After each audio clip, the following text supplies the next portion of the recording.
There's a whole world of cinema waiting to be discovered. You just have to overcome that 1-inch barrier known as subtitles. Welcome to that 1-inch barrier podcast, dedicated to foreign language cinema from all around the world. Cinema. Sean Connery in the house. Hello. Cinema. I do love cinema. Oh, God. I'm going to hold that impression for later in the film. So we start talking, I'm going to say one phrase. Okay.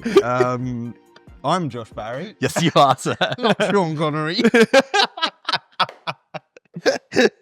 And here we have Kieran Griffiths. Kieran Griffiths. Nicola Barrow. That's great. We'll just add this to the list of celebrities we badly impersonate. Yeah, I love it. Why do my intros never go? No, they go. They're my favourite one. Perfectly. No, that's exactly Swimmingly. Josh, how you doing, mate? Good. How are you guys? good. It's good. Better after that. Yeah, good. Excited, got a sweeter. Okay. What are we talking about? We are talking about a interesting little film from Sweden called Border. Yeah. I didn't realize until I mentioned this in that podcast, and I think you noticed the director. I didn't realize at all. It was the director of The Apprentice. Yes, Ali Abbasi. Yeah. Ali Abbasi, who I think we all really liked that film. Really, yeah. The best horror film of last year after The Substance, yeah. But no, like genuinely, like as much as it is about a despicable human being, like it's a great movie and it's like very stylistically cool. Yeah. I love the way he used different formats of film for different capture the time periods period and stuff. Yeah. Very, very creative director, and also super creative. Yeah. Very interesting background as well, because he is Iranian. Yeah. Iranian Danish. But then from what I read, emigrated to Denmark. Yeah. Which is very interesting to then do a Swedish film. As an Iranian Danish. Keep it Nordic, director. So yeah, obviously The Apprentice was last year, 2024. Yep. This film, Border, was 2018. Mm-hmm. In between that, he did quite a critically acclaimed film called Holy Spider, which I haven't seen, but I want to. It's on the watch list. Yeah, really good. Which is Iranian, isn't it? Or is that? Yes, it is. You're right. Yeah. Getting so back that to is his own roots as well. And he also did the final 2 episodes of season 1 of The Last of Us. Yes, he did. I did see that. Which are 2 great episodes. Massive episodes as well. Yeah. So very, very good director. And there is a common thread as well. I did say, I think when you originally picked this, that this was our first trip to Sweden and ticking off our last Nordic country, because we've done Norway with Joachim Trier, we've done Finland Denmark with Fallen Leaves, we've done Denmark plenty of times with Thomas Vinterberg and Mads Mikkelsen. But I forgot that Let the Right One In is Swedish, and there's a common thread with that because Border is based on a short story written by the same author who wrote Let the Right One In, which was obviously based on a novel as well. Once I read that, because I did read that, I was probably about 25 minutes into the movie, and I was just having to just looking at some notes stuff. And I was like, oh, very much so tonally. And there's a sort of physical sense of discovery throughout the film that has this very much, there's definitely similarities. Yeah. It's very, because how you describe it? Fantasy film? Sure. Very heavily sort of based in folklore. Did you know it was a fantasy film going in? No. Neither did I. So this was a lovely surprise. Yeah. Because when I watched it, I also went in blind. Okay. I think, in all honesty, best way to watch it. Yeah, so if you're interested in this film, stop this right now. Yes. Go watch it. And then come back and listen to us talk about what we're about to talk about. Because the synopsis gives nothing away that this is in any way sort of where it supernatural goes. or fantastical. No. Yes. But again, very much steeped in sort of folklore and we'll sort of mythical. elements, when we do much like Let the Right One In. Very much so. And what I think what I'm excited to talk about later on when we've broken down the movie a bit more is that comparison of like when you get 2 different directors doing a very similar story in tone, how you can get 2 incredibly different films. And that's what I kind of love about both those movies is that thematically, tonally, very similar on paper, wildly different atmospheric sort of experiences with someone having known Ali Abbasi from The Apprentice and what he can do, I was like, oh, this is an Ali Abbasi film, like 110%. So yeah, I'm excited to break it down. Very different execution. Very different execution. Between those two films. Josh, do you want to give us the synopsis of this one? Yeah. So synopsis on IMDb: a customs officer who can smell fear develops an unusual attraction to a strange traveller while aiding a police investigation which will call into question her entire existence. Yeah. So not giving any fantastical fairy tale like. The only thing that is mildly stands about that is that she can smell fear. Yeah. But even that, that's literal. Like she can literally smell fear. Yeah, but even that could be taken, metaphorically. In the context of the synopsis. But she's like a sniffer dog. Yeah. For human emotion. Yeah.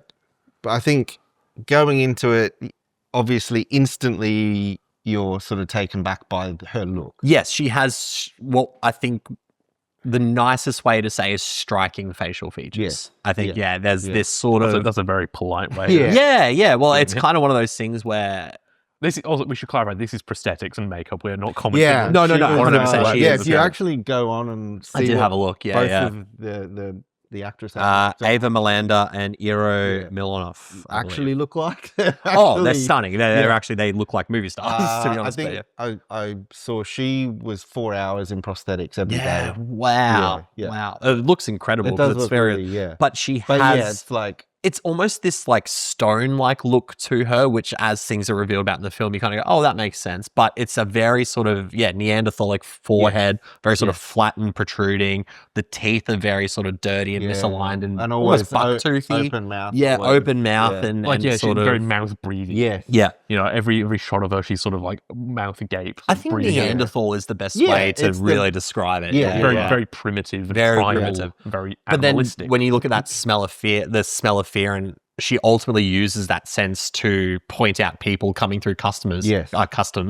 and points them out and goes, oh, that person. But she's literally standing there going, her nose is like her nose twitching like an animal. Yes. And then like a sniffer dog. Pulls people through and she makes an incredible discovery early on.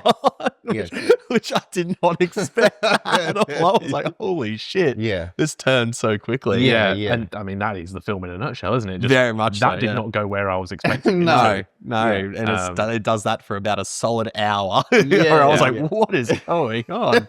I think, as we said, if you're genuinely interested in watching this film, I think do watch it before listening to this, because 100%. I think it's going to be so hard to talk about this without getting into spoilers. No, we're going to agree. So I'm just going to clarify that straight off the bat. This is the spoiler warning, So that's your warning there. Describing this film, it's like live action Shrek yes. meets a Serbian film. Wow. Oh. Well, actually, yeah. Unfortunately, because we get the sniff and no other way to describe it of child pornography in the first fucking 10 minutes of this movie. She smells a guy coming through customs. She's like, something's up with him. His bag's fine. His bag's fine. Clear. But then sniffs out an SD card that he's hidden in his phone case, which they then test, and it's full of less than stellar material. And then sort of she gets then roped into the police investigation. Yes. They're like, holy shit, how did you find this? She's like, I can smell people's emotions. And they're like, that's not fucking weird. Yeah. It is funny how initially they're like, that's weird, but they're like, but it worked, and we kind of need to use this in the investigation. They're like, we have no way of finding, where this is all kind of coming from and the sources of it, so we need your help. Please come and be our sniffer dog cross Chris Hansen. Yeah. Ultimately, to catch a Swedish predator. To catch predator. The scene, it happens so quickly when she does find the SD card, and the speed that the guy grabs it and tries to swallow it as well. As awful as like what is on the SD card is, there is a comedic element to how he tries to swallow. Like I started laughing. I was like, I don't think that's the SD card out. She's holding it sort of in her hand, and he just launches across the table, grabs it, and then shoves it in his mouth. And it is, it's funny. It's horrifying. Which is again bringing it back to The Apprentice, is Ali Abbasi, because there is like this dark thing about The Apprentice that I kept laughing at, that I'm like, this isn't real, but then you're like, it is. Whereas like you think it's a situation like that is probably like so heightened as well. But she also has this home life that's very devastating that we find early on. She lives with a dog trainer who's looking to get his dogs into dog fights. He's like, yeah, now they're cool again. Like, let's make some money off that. He's a piece of shit who I think it looks like somewhat uglier than than the Neanderthalic makeup. Like, he's just this dweeby sort of gross. That feels so intentional, right? Yeah, I feel like she's obviously very unconventional looking. Yes, and it is grotesque and hard to look at. Yes, but is she more gross than this like slimy little fucking weasel? Yeah. Who's taking advantage of her because he's living in Tina's house. Tina is the customs officer who we follow, and her live-in, housemate's boyfriend, whatever he is, Roland, is taking advantage of her. And was she? And you see early on, she's very timid and reserved and mild-mannered and sort of like you immediately feel empathy for her because you can't imagine like what it would be like living with a face like that. There's a sort of very different man. Yeah. So like bringing it to Sebastian Stan thing about it as well. Which that movie sort of explores it in a different way. I think people are a lot more accepting of her facial features in this film and sort of that then it is played on more so after reveals later in the film. But you look at her living situation, sort of, she's smaller in stature as well. Like everyone, and it's probably just like the tall Nordic thing of like, they're all descendants of Vikings and shit, whatever. Like you're looking at them sort of like she is very small in this world as well. So I think it's very intentional that she like her height and her stature and her sort of demeanor is very much immediately you go like, oh, I feel bad for you. Yeah. And, and you got to do this job where you're like calling out people for bringing in like, paraphernalia and fucking child pornography and shit. Like it's, yeah. So you feel like, and I think that's part of the performance as well. I think it's a very like just her body language is very much so. Yeah, and it's impressive to develop that empathy very quickly with a full face of absolutely as well. I think that speaks to the performance. But Roland's a piece of shit, and deserves to die. So, but like again, he's just such a weaselly little shit of a character. Like doesn't do anything inherently like bad that we see, but he's very clearly not initially taking advantage of. There is a scene later in the film where I was like, "Oh, you're a fucking piece of shit." Yeah, like I hated that so much, which is supposed to. But the thing that sort of breaks, I guess, the monotony of Tina's life is that she encounters a man who looks similar to her, very similar facial features, Neanderthalic, facial structure, sort of very an uneasy, unsettling type character. He's very confident as well in himself as well. Sort of that first interaction, which is at a customs thing, in which he pulls out what you think is, I thought it was a bomb. Yeah. Initially, it's this like metal casing with wires and a timer, and I was like, is he gonna fucking blow up an airport? I didn't know where this movie was going. Yeah, that's right. But he's hatching maggots. Incubator, I think. Incubator, So, but he has this confidence that she doesn't. And so I think when she sees someone who looks like her in such a striking way, that's when like her spark kicks in. She's like, oh, this is kind of what I wanted to feel. Yeah. Not just the connection with someone else, but like, I want to be him. He kind of struts around. How is he owning what he is? Yeah, that's right. He's kind of all like, there's this weird seduction he plays with her as well, where she pulls out what I thought was the bomb and she goes, what is this? And he's like, you tell me what you think it is. And I was like, well, you're a suave little motherfucker, aren't you? Like, I like this sort of like, very opposite end of the spectrum. Confidence that these guys have. So his name is Vor. We find out, and we sort of learn a bit more about him. That he's a traveler and he's a wanderer. He's seemingly very interested in insects. Yes, collecting bugs and things like that. Which is, I think, the first shot of the film is actually we see Tina picking a little beetle thing off of a plant while she's waiting outside, and then just sort of placing it back. So it feels like a call back to that. And then. The thing is, Tina can smell something on Vor. Yes. Which she at first thinks is some sort of contraband that he has in his bag, but his bag's clean. He comes back a second time through customs and she can smell it on him again. So they do a full strip search on him. That's right. Where we sort of find out a bit more about his physiology. Well, we learn that despite what you would assume him being a male, that he doesn't have a penis. Yes. That's what you find out, which is, again, I mean, in a different way, how it was sort of brought forward and let the right one in. Yeah, the fact that who was the author of that as well? John Aved Linkvist. His sort of thematic explorations, I think we spoke about it in that episode of gender identity and sexuality and stuff. Yes, we did. Yeah. Very much, and where that develops in this film is very confronting and interesting. Yes. Yeah, absolutely. Yeah. But it's cool. Yeah. It's it. Yeah. There's That's when the Sean Connery impersonation will pop back up. I thought it might. But that's what I mean. Like, it's immediately, this is in the first 20 minutes of the film, you go like, okay, cool. So like, you start thinking like, oh, if he's not necessarily human, then what is Tina as well? And I love that there's these little seeds planted in this sort of, and that's a great thing about the script as well. I think this, even though it does these fucking huge pivots in where the story goes, there's still this intrigue that's sort of over the top of it that never goes away. Yeah. And I think that's what's the most interesting, one of the most interesting aspects of the story for sure. Yeah. There's a really strong air of sort of like suspense and mystery. Like you're never bored. It's a slow film. It's weird. It takes some fucking hard lefts. But you're never bored. Like you're always like, where is this going? And you're always sort of trying to piece everything together in your mind. You're trying to be smarter than the film. And I was not. You're right. You're right. Not. Yeah. It did not work for me. So Tina developed sort of this, I guess, infatuation. With Vor that's like a partly like romantic, but it's sort of like a mental connection as well. She's like, why is this guy? Why can I sense something with him? But he's clearly not carrying anything. Like, what is it that I can pick up on here?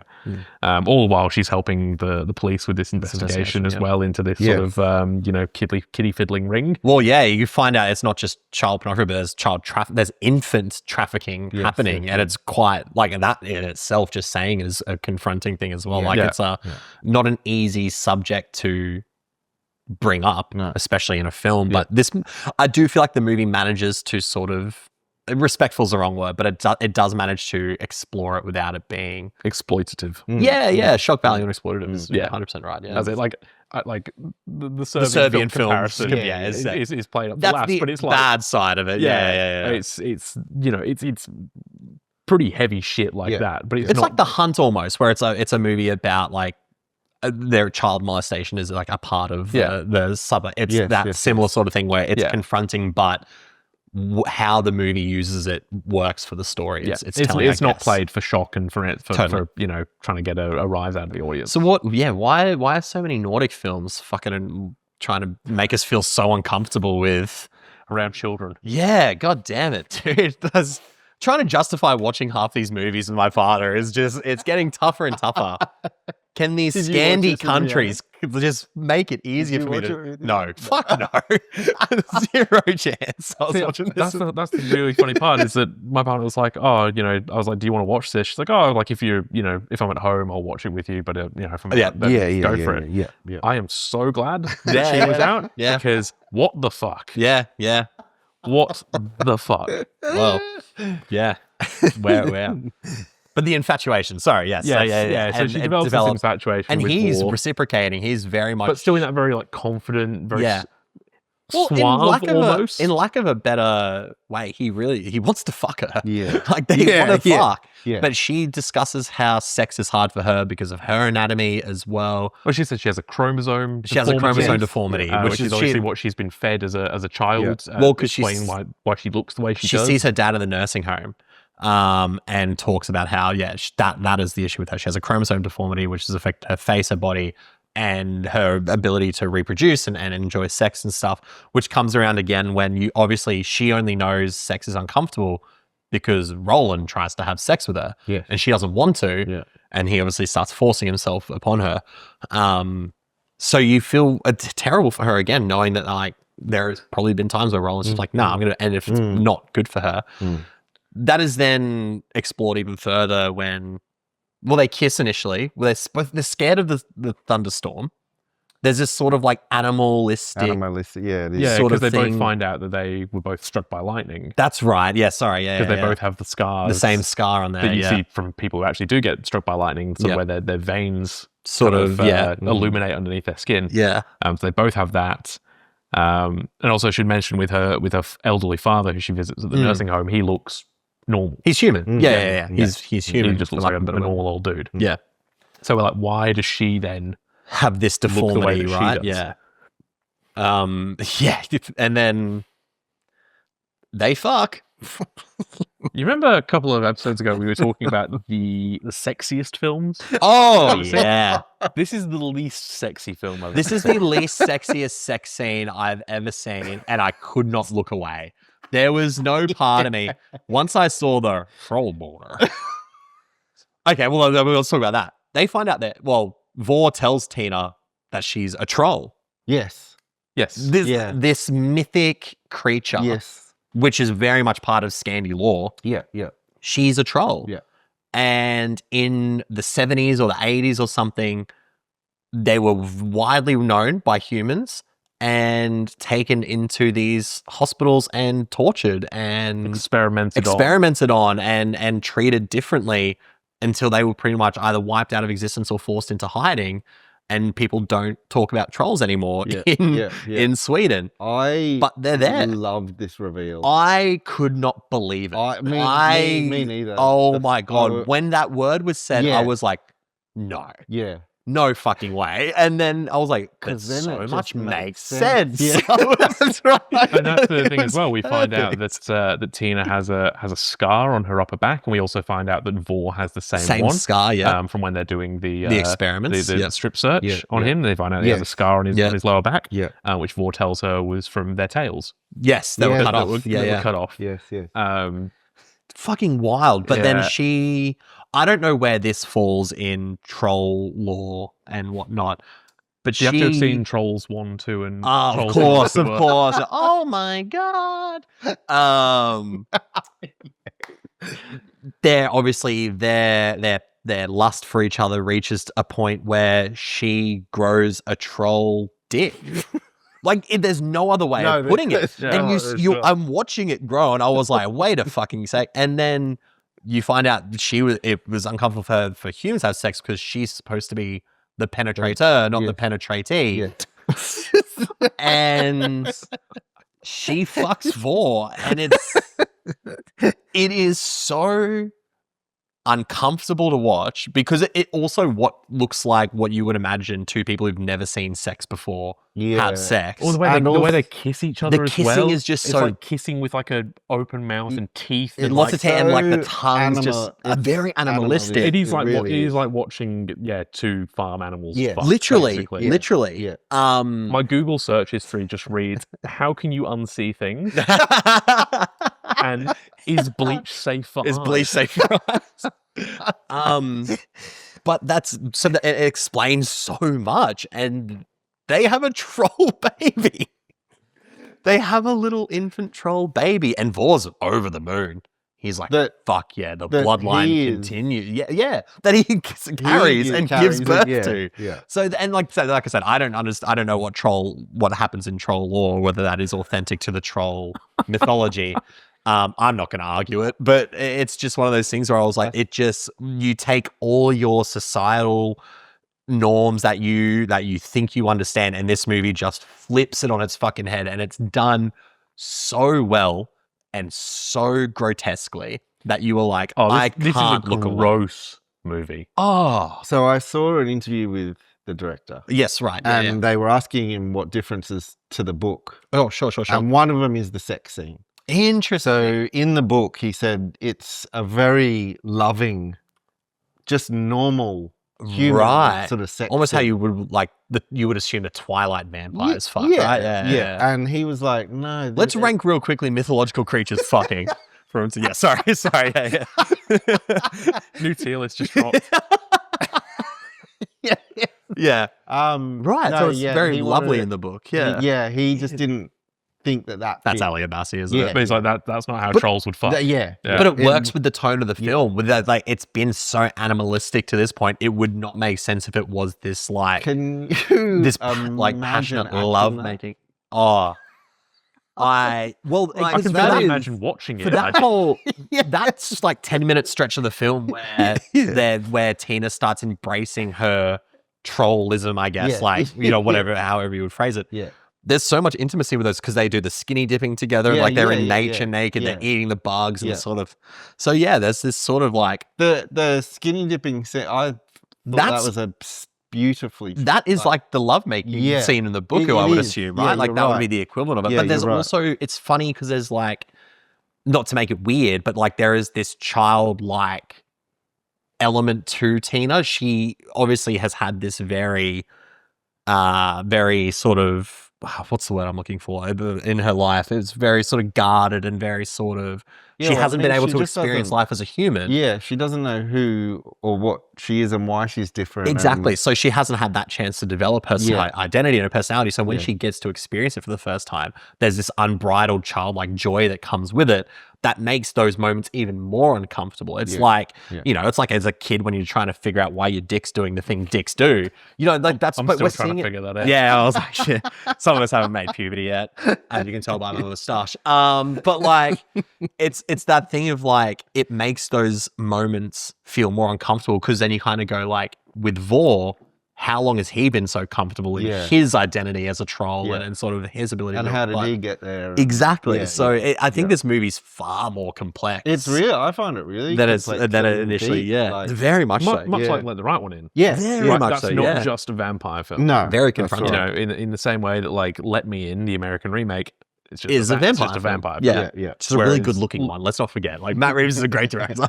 But Let the Right One In has so much more thematic depth. Totally. And this does as well. And I think you can look at it from the angle of Swedish folklore and stuff, but what I sort of took away from it was more about a message around indigenous populations.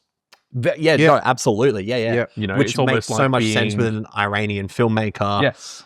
Making, you know, or telling this sort of story as well, for sure. Yeah, you know, it very much feels like, you know, if you were, you know, the only person that you knew who was part of an indigenous population, which I assume, you know, Sweden would have an equivalent of. Sure. You know, but again, Ali Abbasi being Iranian, like it's that, you know, finding your own identity, finding your people, which Let the Right One In, again, is about finding your people. So that makes that was the big thing for me, like just finding where you fit in. Yeah. That's that complexity of the story as well, right? On the surface, it is this shocking film that is grotesque, but it is telling the story. And that makes it even more interesting when the revelations of Vor come through, and what he's doing is now a revenge story.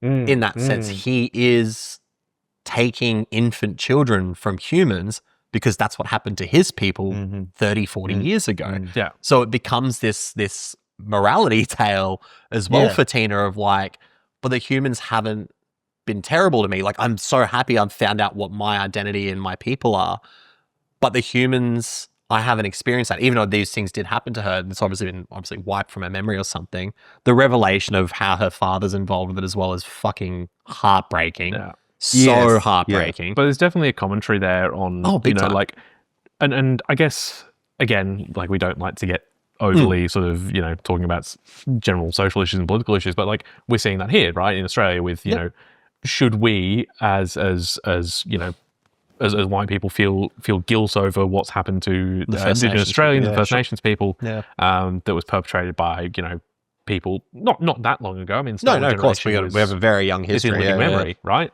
But it's like, of course, I'm not guilty of that. We're not guilty of that. Our families are not guilty of that. But we as a people, generationally, are guilty of that. Sort of And it's like, okay, so if First Nations people feel aggrieved, are they right to feel aggrieved at us? In the same way that Tina goes, well, I didn't know I was a troll. No one's, you know, done anything terrible to me. Yeah. Except for Roland, that piece of shit. Except for Roland. Yeah. So it's like, should I feel the right to feel the same things? That's exactly. Hatred towards which is what Vor sort of is like seductively pulling her into. Yeah, because his whole thing is he's literally stealing human babies. Yeah. Replacing them with these changeling troll babies. That die after a few weeks. Yeah. So he basically takes this trauma for the parents humans. lose their child. Yeah. And then he's literally sex trafficking baby infants. Yeah. It's fucked. No, it's truly fucked up. It's like, how can you justify that? Yeah. You know? Yeah. And so she then has to make this decision between like, you know, a race of humans that have never embraced her. Yeah. You know, never made her to feel like one of them. Or she's got this one person, this one other troll who's helped her to unlock her own identity and discover who she is, but is doing things that morally she finds reprehensible. Yes. Yeah. So it's like, do you choose between, and I think, what you feel is right or who you feel are your people? Exploring that theme a little bit more, like you were talking about, it's maybe the movie could have done this a little bit better. I don't know. Maybe the story of the book does a little bit better. But I think the thing about Vor's actions aren't reflective of the whole troll community. This is one man who is very much like, I am revenge driven because of what happened. So it's taking those ideologies to a much further degree. You could almost call it like a form of terrorism, right? Like he is doing something troll that he terrorist. thinks it's a troll. He ultimately, like in a weird way, right? In the sense of like he believes, based on his beliefs, he's doing what he thinks is right, but it is a reprehensible act in the general schematic of humanity, right? So I think that's when Tina has to confront that. She almost has to be like, would a troll do this? Like, is this the right thing to do? It's just very, the last 40 minutes of this film is very emotionally and morally complex. And I kind of love that because then you look, again, bring it back, you look at what Ali Abbasi did with The Apprentice and made this film where it is just this straightforward retelling of how Donald Trump became Donald Trump. But you can walk away going, like, some people were like, it was a horror film. Like I walked away going like, yeah, it's fucked up, but it was kind of like darkly funny because I was like, I can't believe how dumb this guy is. But all Ali Abbasi did was just tell a story. And, you know what I mean? Like, it's just I think he's done the same here. He doesn't pull any punches. He doesn't tell you what to think. He doesn't at any point say Vor's wrong, probably until Tina makes her decision at the end of the film. But you kind of go like, yeah, this is a very morally all over the place film, and it's confronting, but it's fucking really well written. Like it's quite great in that regard. Could you make this in Hollywood? No. Troll bonus. I absolutely not. The biggest thing. I don't think there's many people who could make this film. No, I don't think so. Good. That's and not like, I don't know, completely disastrous. Yeah, and because it's so steeped in the folklore of that country. I think it's so, ingrained in being from that place. But yeah, I mean, fact that we've talked about, troll boners, sex trafficking babies, like border security. Border security. Yeah. I mean, super easy customs to get into Sweden if that's the case. Yeah. If I just get to walk in a room and someone has to sniff me, I'm like, fuck, I'll take whatever I want to Sweden then. God damn it. But it is a super, super confronting film. It is, as you said, it's a fable. It's a morality tale. It has this, again, very grotesque, but almost fairy tale like quality to it. Yeah. Everything's sort of very, very real, very fly on the wall, but also kind of surreal in a way. You kind of like, am I tripping balls right now? Initially, like her interactions with the animals, like she has an interaction with a deer early on in the film as well that felt fairy tale like. There's this Snow White-esque quality to the way she interacts, and the fox as well. Which, if that was CGI, it looked incredible. Yeah, it did look. It really did. Looked amazing. Because I was like, I don't know if they could train a fox to move around like that, but I was like, it looks really good. So there is this sort of demented fairy tale aspect to it as well, which works incredibly well. But I also think the cinematography, it looks incredible. Beautiful film. Like, it's a really beautiful film. We haven't found a Scandi film yet that hasn't looked incredible. They have some of the best locations and scenery and cinematographers. That definitely helps. Incredible. The score, I love the score. Great music. Yeah, really good music. On a technical level, this is also incredible because the prosthetics look incredible. The CGI, like I said, looks incredible. I believe it did win the Oscar for best makeup. Really? Yeah. I mean, shit, deservedly so. Did it? It was nominated. Nominated at least? Yeah, wow, that's incredible. Still though. Yeah. For the Oscars to even acknowledge the existence of a film like this. This was the one Sweden put forward as well for. That's bold. But yeah, it is bold. Yeah, you could do it now. I love it. You could do it now. The Academy's expanded. Back then, when it was just a bunch of old white, Los Angeles. I mean, if the Substance can get nominated for Best Picture, anything's possible. Next Oscar expert article will be like, is the Academy ready for troll bonus? That's the question we need to ask. I love the name of this film and the fact that it's at a border customs. Right. Yes. But also it's about so many different bordered. It's oh god, crossing over so many thresholds and borders and shit, right? Like I really got taken up spiritually, with that, watching it. identity, sexually, it is. Yeah. Is Thematically. Tina a bridge troll? Ooh. I mean, there was a part of me. Like trolls, like in like like they live under bridges. Yeah. She is literally the bridge between bridge is customs. A planet. And she's a troll. Yeah. Wow. There you go. I did have a thought on the way over to recording today where I was like, should I have done a little bit more research on troll lore just to find out? And I think I will now. I go home. I was like, when I have a spare hour, I'm like, how do trolls fuck? I mean, this like I've got Wikipedia up here. Yeah, just as a refresher for myself.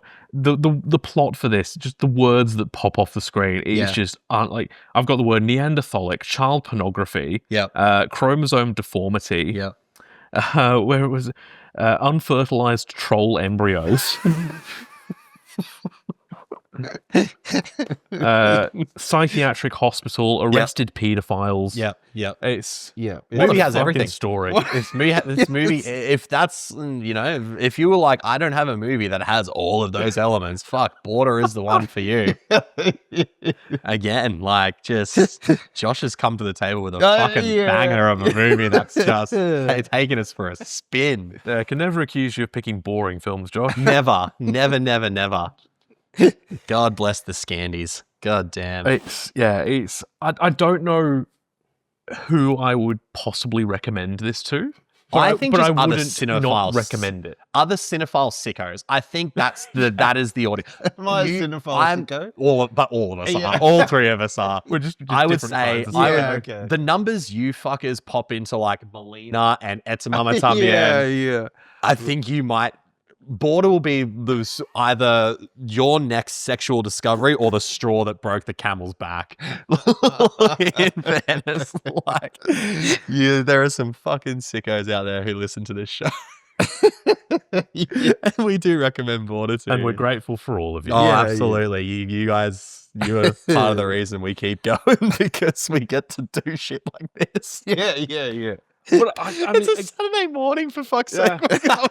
Trolls. Watching this is how I spent my Friday night. Yeah, literally. Yeah, I saw you post last night. I watched it yesterday afternoon. It's just, it is like nothing I've ever seen before, and I did not know where it was going. Whatever Ali Abbasi has coming up next. I'll be watching Holy Spider. For sure. Yeah, definitely. I'm excited to see what he has, if he has something coming up next. I know he had a little incident apparently this year, but... What? Smack someone at the bum at a party and then... Ali. But, there's so much shit that's come out. Like, no one actually complained about it. And apparently the person was known to him, though, he was being like a friendly cricket tap. Cricket tap on the bum. Or, I don't know. Yeah. Not everything's come out about it. I think he's issued an apology since. We'll see what happens. Not to bring a downer on that, but the guy who made The Apprentice. No, that's all alleged. That's all alleged. The guy that made the troll movie. The guy made the troll fucking movie.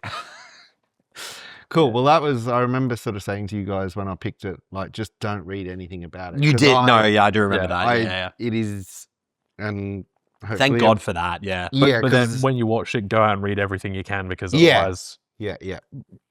Oh, big time. Yeah. But it's such there was very few films lately, and I know this came out in 2018, but like there's very few films lately that have managed to actually shock me where the story goes and actually land it. Yeah. Because sometimes you can take those hard left turns and then you go, what the fuck just happened? And it doesn't work or resolve itself. Yeah. Like the fact that this movie manages to end in a way where I was like, this is actually quite emotionally impactful. Yeah, it is. Yeah. And it's a very intriguing, like we said, morally complex dilemma that Tina has to go through. Yeah. It's engaging. From start to you're engaged by the mystery for the first 2/3. And then that final act, you're going, what is she going to do? Yeah. And that is amazing. Like I think the resolution of it is, if you want to call it a resolution, is really, really well done. So because you wonder the whole time how these two sort of storylines are going to intersect, right? Like the story of her discovering her troll identity in a relationship with Vor, and then the whole like helping the police with this case thing, and then they obviously intersect with finding out that Vor is the child the ringleader, the child trafficker. And then having the scene where he steals the baby. Like, since we're in some minor spoiler sort of thing, again, shouldn't have been laughing, but the way to driving the car, I was pissing myself laughing. Like, I should not have been laughing, but I was like, the way he's fucking with the guy, I was like, this is so messed up, but I was so nervously giggling. I was like, what is he going to do? Can you think of another film that you've seen recently-ish that has made you go, what the fuck, as much as this movie? Yeah, wow. Because I can't. Not as much as this. Like things like, for example, The Substance. I walked in knowing it was going to be a body horror film and things like that. We were talking earlier recently about Together, the new Alison Brie, Dave Franco movie. I kind of knew what I was going into. There's still shocking things in that film. Yeah. And there's bits that made me go, ugh. But I kind of knew what I was getting into. With Border and the way it starts and then where it ends and every wild thing that happens in between, I can't think of an experience where I've just been so locked in the sense of like, I don't know what I'm going to see next. But still being so riveted by the characters and the story and the drama. I think if the film paused itself every 10 minutes and a little thing came up saying, write down what you think's going to happen next. You would have not got it right. Like a Goosebumps choose your own adventure. You wouldn't have got it right a single. You wouldn't have even been fucking close. That's right. Every single time. Every single time it takes a turn, you're just like, what the fuck? Yeah. Where is this going? I think the last time I sort of left a film going, I am just gobsmacked at what I've just seen. I'm confused and a little bit frightened and potentially aroused. I'm not sure what's going on. And I need a grown up. I'm thinking of Ending Things, the Charlie Kaufman. Oh, the Charlie, because that film again just sort of goes like, where. But that one is so much more of an intentional mind fuck of a movie, whereas Border wouldn't initially come across as like a mind fuck movie to me. No, like Charlie Kaufman is intentionally trying to fuck with you. Oh yeah, he's enjoying. He's getting off on the fact that you have no idea what's going on. Exactly. Whereas Border is just, here's the story. It's just fucking weird. It just plays out. We're putting our cards on the table, but they're just fucking weird. Every time it takes that pivot, you go, what the fuck? And then Ali Abbasi manages to make it make sense. Yeah. And it all works into the narrative. And you're like, that is incredible filmmaking in the sense of like, if you know anything about movie making and how much of it is shot out of order. And if you were filming that movie, and you're doing the troll fuck scene, and you're like, I hope this works. Yeah. It's great vision. Yeah. It's great vision from a filmmaker. I mean, at least if the film didn't work out, no one would have known it was them. That is so true. That is so true. Walking down the streets of Stockholm and being like, that is so I saw you in the troll fucking movie. Wow. Yeah, this is something else. That would also mean that you'd have to admit that you watched the troll fucking movie. Right? Yeah. It is just, I think there's not much to say outside of the fact that if you've come this far, you've already hopefully you've watched it. Hopefully you've watched it already, and you have a similar feeling. But I only recommend it to like in the most wankery way, like cinephile, like people. Like this is one of those movies where there is not a lot of mass appeal to it. Because it's not an easy watch, but it is a very interesting watch. Yeah. Well, I think you're not going to, your maid who watches, Marvel films, or your mum who is most excited for the fucking 8th Bridget Jones film. Yeah. You're going to be like, you know what, you should watch Border. Great double feature. Bridget Jones and Border. Bridget Jones. Which what's the true horror there? I didn't mind the new Bridget Jones, actually. I'll defend it. I liked it. You know what I mean? Like, I know what you mean. Completely different. Yeah. It's like completely different. People who want to watch weird shit. You got to be wanting to watch weird stuff. This is not your like escapism fantasy film. You're not watching this like Lord of the Rings. Like I'm going to live in this world I don't want to live in this world. Sweden. I don't want to live in this world. I don't want to. Yeah, actually. So maybe Border ain't so bad. Troll fucking saves the world. You cannot unsee the troll boner. No. The way the troll boner grows out of the genital region is just. I remember sitting there and I went, I saw that. That's what I just saw. That's when you need the thing to pop up, pause the film, and you go like, "What do you think's gonna happen after you?" Or just give me a survey. Be like, "How do you feel after seeing the troll boner?"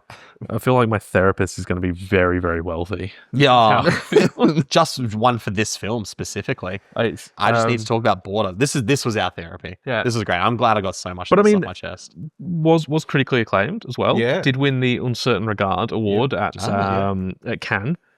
And this is a Cannes film. Yeah. This is a fucking Cannes movie through and through. Also, the weirdest thing I read about it was not even to do with the film itself, but Aubrey Plaza was such a big fan of the film, she held a private screening for 60 of her friends. Oh.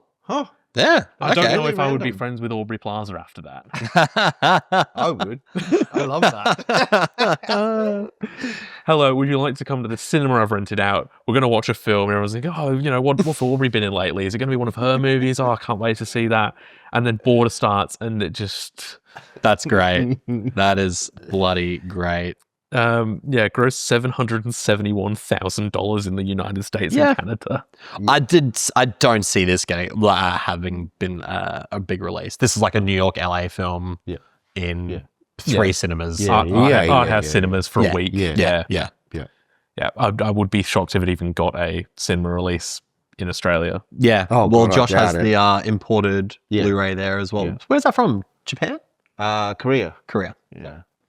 Yeah, right. There we go. Yeah, I don't. It wouldn't have got a. Not the first time I've indicted myself on this show. That's It for wouldn't sure. have got a release in maybe at a film festival or something. And any closing thoughts, or have we just flopped it all out on the We've table? flopped it all out. Have a shower after watching it. That's all you need. Just have a fucking long shower. How many troll boners would you give it? That's a good one. Troll boners out of 5. I'd give it 4 troll boners and a little troll embryo. No, I'm a 4.5 at the moment, simply because I think I was so shocked initially at first. I actually didn't know what to give it. Yeah. And having talked about it and thought about it and actually talking about it, I was like, I think this is a genuinely great film. Awesome. Like it is the fact that it can pull off what it does and still actually have some semblance of an interesting emotional story. Yes. Is pretty brilliant. It's pretty special. It's special. Yeah. It's very much how I felt about like On Body and Soul as well, where I was like, I don't know what I'm watching at the time, but after thought and talking about, you did, yeah. Josh and animals, Josh and Nordic animals. Nordic animals. I've got a soft spot.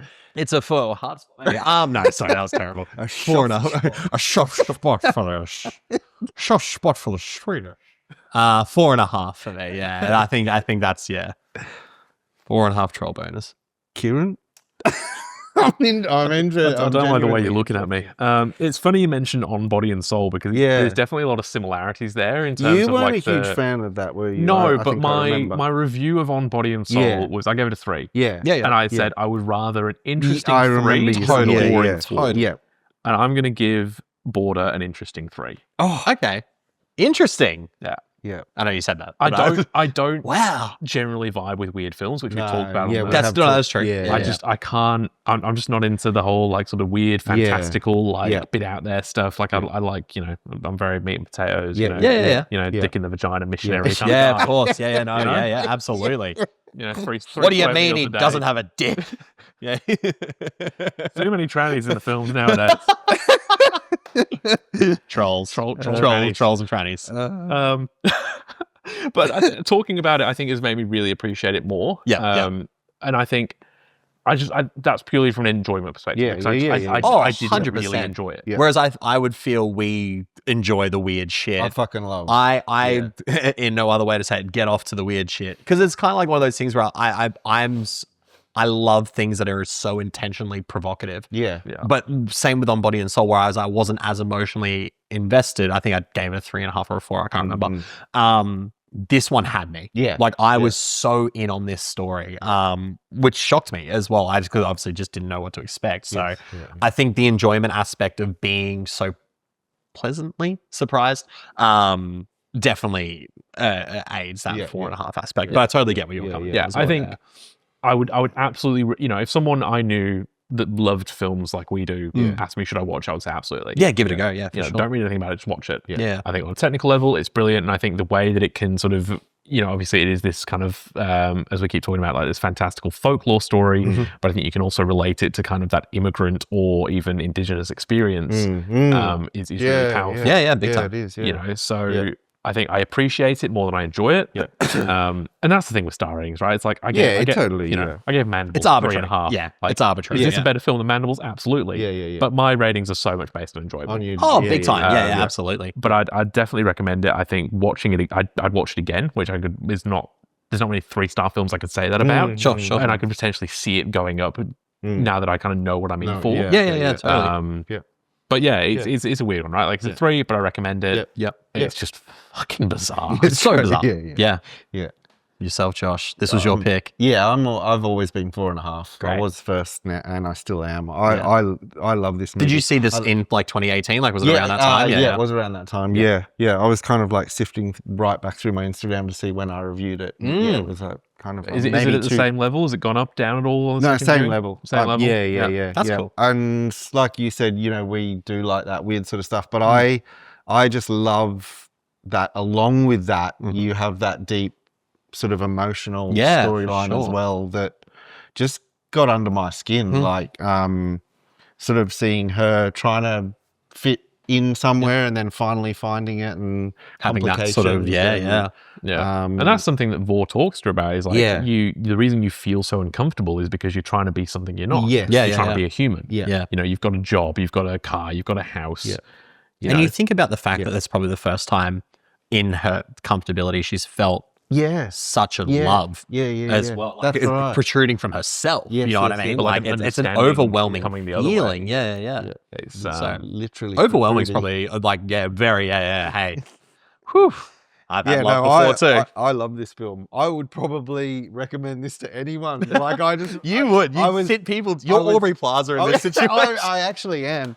I was really, really interested for today's chat to see both. Because I just know. Did it go how you would expect it? Did you think, yeah. I mean, we're all predictable now. I love it. Kieran's going to fucking hate me. I was also like, can it go either way? Like, sure. Like, if it doesn't land, if that reveal and stuff doesn't land, the reveal for me when I first saw it was just, I'm like. Bold.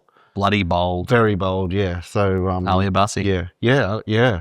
Doing some cool shit. Yeah. Awesome. What a weird, wonderful time. I'll have to, okay, looking back at my picks, I'll maybe need to find something a little less weird. No. Keep the weird coming. Because Nick and I have got the mainstream covered. It is interesting. I love it. I feel like we've all picked some pretty out there stuff. We've all picked stuff that we disagree on. Yeah, that's what generates the best chats, right? Absolutely. And as I said, my only criticism of this really is that it is fucking insane, and that just doesn't vibe with me. Yeah. But on a technical level, I have no faults. No. So I think that's the to recommend though, thing, right? Definitely recommend checking out. What would you guys put on for 60 of your friends at a screening at a cinema? I have no idea. I would want. My dream is to still, as we spoke about in the anniversary episode, have that Departed movie, but it's all Muppets instead, except for Mark Wahlberg. If someone can make that, I would put that screening on. I might fund that movie. Who knows? I might make that myself. Fan film. Remake of The Departed. Can you play Mark Wahlberg? I can play Mark Wahlberg. Yeah, you heard my Sean Connery, of course. So I can do Mark Wahlberg.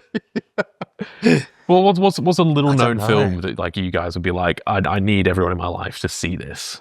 Little known. That's a tough one. I mean, this I definitely you are to see this. I'm probably I can't think of something else at the moment. I think mine from recent films, Bird Eater, which we've talked about. Oh yeah, that's a great one. Little known Aussie film. I had a very cool experience with that recently. So that could go either way with people. Because I know people that really didn't like that film. But I loved it. Yeah, I think it's a film that that needs some more good reactions out of people. That needs I'm spreading the word. I'm spreading the word. The good word of Bird Eater. Yeah. Did you see that? I interviewed the director of The Secret Agent. I did see that. And during the interview, he showed me he just bought Wake and Fright. Yeah. And I said, check out Bird Eater. It's very, very heavily inspired. It's like two new filmmakers. Yeah. Then he posted on his Instagram that he bought Bird Eater.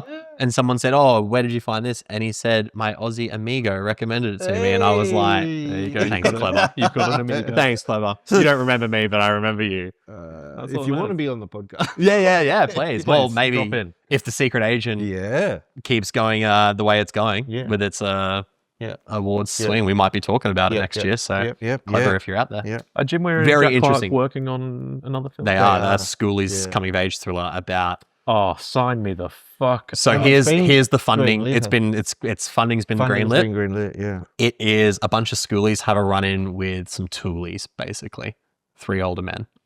Which and it's again, everything that unravels equally as anxiety-inducing as Birdie. I cannot wait. Just so quintessentially Aussie. Yeah, and that's what I love about it. But we'll save that for another Jim time. and Jack, if you want to come on the show. Come on through. Australia's basically foreign. Yeah, great chats. They're really cool to talk to, those guys. Yeah. So. Cool. So that was Border. It was. Next up is my pick. It is. And I'm picking something quite recent that I haven't seen, but I know got a lot of praise, a lot of critical acclaim. And it's a country we've not been to before. He's finally doing it. It's Amelia. No. I don't know if you guys have seen this one, so apologies if you have. But it is the 2024 film from Thailand, How to Make Millions Before Grandma Dies. I haven't seen it. No. I'm I have aware. seen it. Yeah. Okay. Yeah. But I'm happy to... Yeah, I've seen that like in the last... Three months ago or so. Nice. Yeah. No, I one did. less film you have to watch at least. Yeah. I'll probably watch it again. Okay. Yeah. That's a good sign. Yeah. No, I did want to watch this. I know a lot of people were raving about it when it came out. Yeah, I heard a lot of buzz about it. Yeah. So that's... and I figured I want to try and go to a country we've not been to. Yeah, absolutely. Go to a different continent. I feel like we've been spending a lot of time in South America and Europe. Have you ever seen a Thai film? I don't think I have. No.